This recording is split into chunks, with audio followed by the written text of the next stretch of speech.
Okay, so welcome everyone to our Design the Life That You Desire series. I'm so excited to continue on with these conversations. And today I have really special guest Danielle Radden on the line today with us. And Danielle, we had a chance to just briefly catch up and I'm like, oh, we have to have our viewers hear this exact story. So let's just dive right into it. And then I'll introduce myself real briefly. So I'm Kim Vanderheiden and live in North Carolina, United States, and just really excited to be bringing this content to hopefully as many people as possible that will be tuning in, because I truly believe that we all should take that blank canvas at some point and really figure out what's important to us in our lives and how we want to design it and what we want it to look like, because there's so much endless possibilities out there for us to create.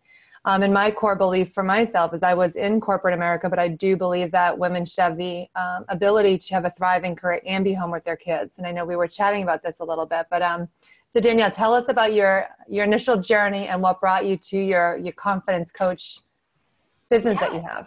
Oh, of course. So I'm Danielle. Right now I own a confidence coaching business and I do a lot of public speaking and teaching workshops, mostly to women. I have such an affinity for female empowerment, and so that's been really driving for me. But it really all started because I was a stay-at-home mom, and it wasn't enough for me. And I was just telling you, Kim, that I graduated high school as valedictorian, and I graduated college in 3 years, and then went on and got a master's in biochemistry, and I wanted to pursue neuropsychology and earn my PhD. And social pressures and family norms, I guess, kind of left me feeling like I had to get married and I had to have kids, which isn't necessarily wrong for anyone who would choose that life. And so I did. I got married and I have 2 amazing children and I love them. And half of my week is 100% devoted to them. But it wasn't enough for me. And staying at home, I never felt fulfilled. So I started a woodworking business when my son was born. I actually had to stop that because it's difficult to work with power tools when you have toddlers. Of course. As you can imagine. And it wasn't my passion. And then I ended up getting a divorce about 3 years ago and kind of realized I'm in charge now. This is me, and I'm not going to get married, at least not for a while. I want to create, like you say, I want to create the life that I want to live. And I don't want to rely on someone else to give that to me. Right. Because I'm intelligent and I do have all of this ambition and I have all of this motivation. And all of that isn't contingent on me finding a spouse that can support me in my lifestyle.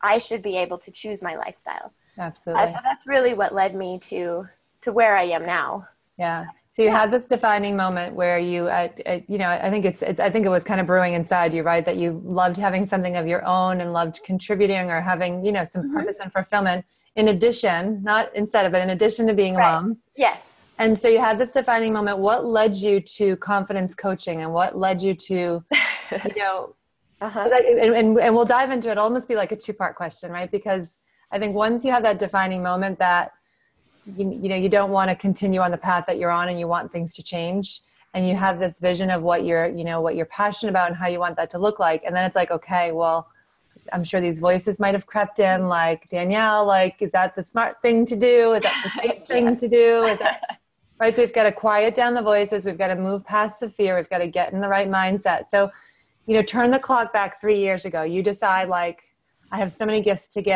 I'm going to be a rockin' mom, but I'm also going to go and explore, right? I'm going to also go and explore this other path. Like tell us where your mindset was and how you were able to take those first initial steps. Well, Kim, it's really kind of interesting that you say that you refer to it as a single defining moment. I guess the way I see it is, if I was in Los Angeles and someone told me to get to New York and asked at what point I turn, well, I make a ton of turns. And sometimes without a roadmap, you might be going in totally the wrong direction and then have to turn 18 times before you even end up on an interstate again. Right. And so I think the first defining moment for me was I competed in a bodybuilding competition in 2014. And it was great. I looked fantastic. However, I didn't feel fantastic mentally. And then from there, I got involved with a lot of the groups of women who were also competing and were really into this physique and fitness world. And I would go to support groups for women with eating disorders that they look amazing, but they have these mental instabilities and they don't have emotional intelligence. And it wasn't genuine confidence.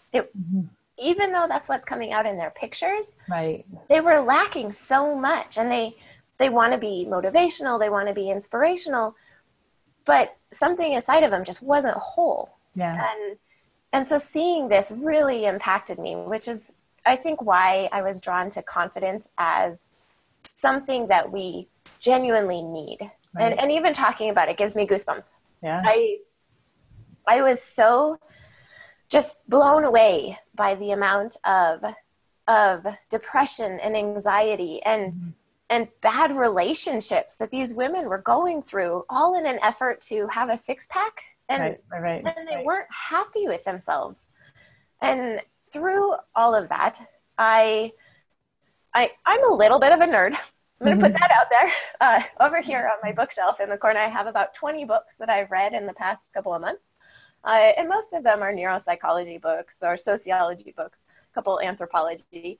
But I love science. I eat it up, and that's everything to me. I got a job volunteering part-time at a neuropsychology lab in Boulder at the University of Colorado. And right from there, I was exposed to these fMRI studies that they were doing, and all of these studies that they're doing about emotional pain and all of these traumas that people are going through, and how you build physical and mental strength, and how you can just completely change your life by understanding your neuroscience and by understanding your brain. And from there, I started thinking, I could take these studies and I could repurpose them into ways that could help these women that think that they're building confidence and are just sort of building a really nice figure. So I have come to this kind of realization that my skill is in executing science, or is into distributing science in a way that other people can understand. And it has definitely taken me a long time to get here. This is my second business that I've attempted since my divorce, so in 3 years. The first one was an event production company, kind of along the lines of bodybuilding, but less physical and more about sharing your stories. Turns out I don't know anything about event production at all. And I spent a lot of money, and it was insanely scary. But there again, that's, you said, what are those moments where you made that turn and changed your life? That was a moment, but it wasn't a good turn. That cost me over $50,000. And I attribute it to a year of college. I mean, that's what I learned from that experience. But then I turned. Which is valuable. It's Yes, exactly. And I think that answer your question? It totally does. And I think that's, for some people, I think when they see where people are at the other side of it, they think sometimes it's a smooth little, I'll go and try this. And it's, and then like you said, a lot of what I heard was like, that you had these moments of like, what am I doing? And working through these fears, and you had some failures, but it's all the process of getting to, like, what this whole theme of is designing that life you desire, right? It's so worth it, and it's going to be a process. So what were some of the key action steps? So you tried your first business, and then you decided really what you really loved with supporting people with the confidence piece. And I think that I love how that ties to up in our mindset and the way that we think. What were some of the key action steps that you've been taking now? Because this is fairly new, right? About the last year to 2 years. So I started my actual confidence lessons business a year ago. It didn't take off really great. So I did a big rebranding just this last December. And since then, I have it's been exploding. I mean, to the point that sometimes I wake up and I think, oh my gosh, I don't even want to check my messages right now. I just want to So enjoy take us through, because this is what I think would be so valuable for people, especially when they're listening in, and they might be in your shoes where they're, where they found already their vehicle that they want to pursue or their path, but they're thinking like, it's just not where I want it to be. So what were some key action steps that you've taken over the last year? It's fun to go back and think about these. Yeah. I think the big thing for me was sitting down and writing. Well, I wrote a book and it's not published yet, but I took an entire week and I compiled all of my research and I sat down and I did it. And it's, like I said, it's not published yet. I'm still going through and editing it and working on some graphics for it. But just that idea that I took that time for myself and I did something that was so powerful for me, that it was something that I planned and I kind of said, oh, I kind of want to do a book, but doing it and actually just even, I mean, it's not a good book right now. It definitely needs a lot of editing, but I did it. And just that knowledge has kind of built up this momentum for me. And I know momentum is kind of a big trigger word these days. And I fully support it though, because that action of doing something led me to then doing more things and doing more things and doing more things. Yeah. Well, I think one thing that's huge about that is like when you set an intention to do something and then you do it, the belief in self just goes up and you're like, wow, like I did that. Oh, yes. And all of a sudden you've got your posture goes up a little bit. You've got more confidence and it's like, okay, on to the next thing. Right. Yeah. Yep. So what were some of the other things? Yeah. And then working with other women. And I can't promote this enough. I thought that I had to do it all on my own. And I'm realizing now that I am really good at one, maybe two things. And there are other people that are fantastic at everything else. Yeah. So I am working with a lady who's designing my website, and I'm working with someone who's helping me with my marketing. And in exchange, I'm helping them with their confidence, and I'm helping them with kind of understanding the psychology of people and their clients. And so it's a beautiful symbiotic relationship where we all benefit from it. And because of that, I'm seeing these other women elevated to this level that they don't know either. And then in exchange, everybody just makes each other feel good. And I think that that's one of the superpowers of women in general is just, we are so good at forming communities. Well, yeah. I think the community piece that you just described is like key for anyone starting to find your, and I think the other piece is the community becomes your accountability. Yes. As well, in terms of projects and staying on. But I think, and I don't know if you found this as well, Danielle, but I think that when you're evolving into new things as well, is that who we surround ourselves is so important, right? Are we surrounding ourselves with people that are sucking energy from us? Are they bringing us down? Or are we surrounding ourselves with people that are challenging us in a great way and uplifting us and cheerleading, being our cheerleaders? And did you find that as well, that you kind of created some new circles?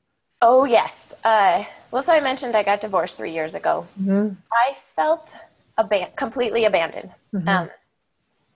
And that was, I would say that's the lowest I've ever been in my whole life. And not to downplay it, but I think it was also the best thing that happened because I've been there. I'm not scared of being alone anymore. And so when someone does enter my life, that's, that negative energy you talked about, or just really drawing too much of me, I'm not afraid to say, okay, I'm not willing to give into this relationship anymore. And I'm okay walking away. So being at that very low point really gave me the ability to let go of people. Right. And people that aren't good for me. Right. Yeah. So one of the big things too, and I was, when we were chatting a little bit before and even just reading some of your teachings and getting on your website, is that for me, one of the key things when we're talking about this topic of designing the life that you desire, part of that is the confidence piece, right? It's so critical, right? To be working on personal development. And I know one of your key, strategies around that is the go play theme. Yes. So tell us, and I was like, before we chat, I'm like, I want to go play kick the can in Relivia. Let's go do that. Yeah. So tell us about what go play means for you. So my kind of little subtitle, my business is confidence lessons. Mm-hmm. But really what I encourage is the secret to confidence is having a playful mindset. Mm-hmm. And what that means is you have to be able to play. I mean, if I have 2 little kids, my youngest is in kindergarten and he comes home every day. He's got these crazy drawings that he's made of robots and there's aliens and I don't even know what they are. And he tells me, this is how I learned the letter P. I think, I have no idea how he learned P from this. Right. But he learns his concepts by playing with them. Mm-hmm. And, you know, they walk around in their classrooms all dressed up like penguins and they say, puh, puh, puh. And everything they see is involved with this idea of playfulness. And you have to learn through immersion. Mm-hmm. And yet we grow up and someone hands us a self-help book and they say, here, read this. And then it will change your life and you'll learn all you need to learn. And I kind of looked at that and thought, that's not how we learn. That's not how anyone learns. We learn through playfulness. We learn through trial and error. We learn through experience without risk. Mm-hmm. And I don't think that adults should ever stop playing. Right. However, I also don't think we play in the same way. So a lot of what I do is teach people how to play. It's a very, I mean, it seems silly to say that I have to teach adults how to play, but really people forget. And it's so freeing and liberating to just have a playful thought. Right. Can you give us an example? Yes. So, there's 8 play personalities. Yeah. And I've listed a couple of them I've listed them all on my website, but the 2 main personalities that I like to talk about are adventure and, the adventurer and the creator. Yeah. And those 2, I think, are they're very fundamental for most people. Mm-hmm. If you're an adventurer, you like to experience new things. And so an adventurer will find play by going to a new place. So I would suggest traveling, or it might be reading some new pieces of information. So I would suggest finding a blog that you like. You know, I have a lot of blogs that just talk about, they discovered a new planet. And that gives me a sense of play of like, whoa, that's cool. And that enlivens my day. So the adventurer is someone who finds play in something new. They're always experiencing they're always finding new experiences.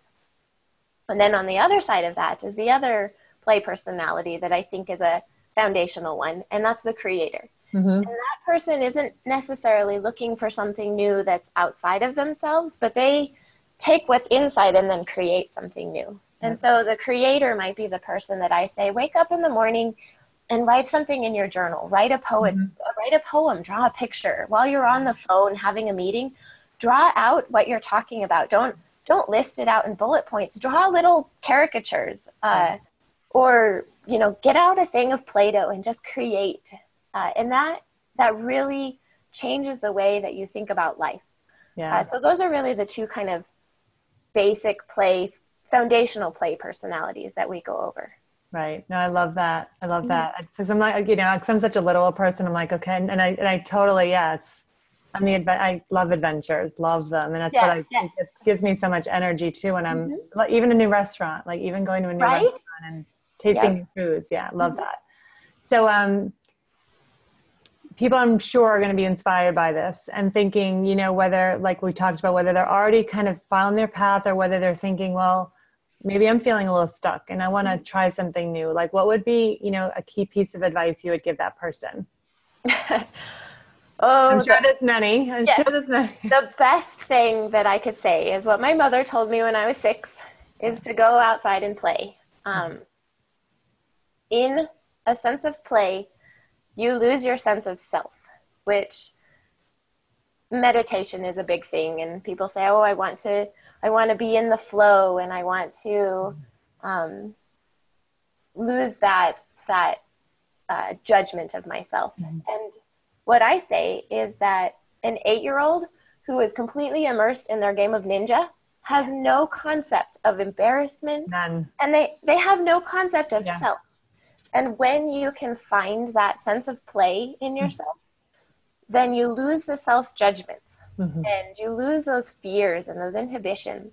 Yeah. So really my piece of advice for anyone who's struggling with doubts or uncertainties or is worried about the risk that they're going to lose too much or that it's just too big of a chance is to make it play. And if you are truly enjoying it in a playful mind, then you literally can't be afraid anymore.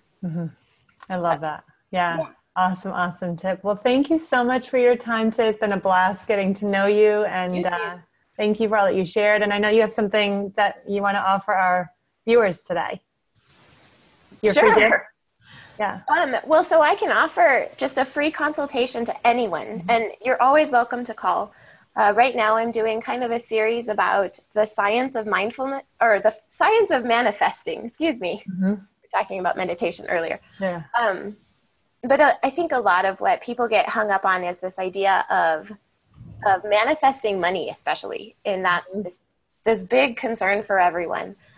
So I've kind of broken it down, and I would love to talk to any of your viewers and your listeners just for a free consultation about a little bit of a more sciencey take to manifesting money that I don't think a lot of people have heard before, and that's a very playful sense to it.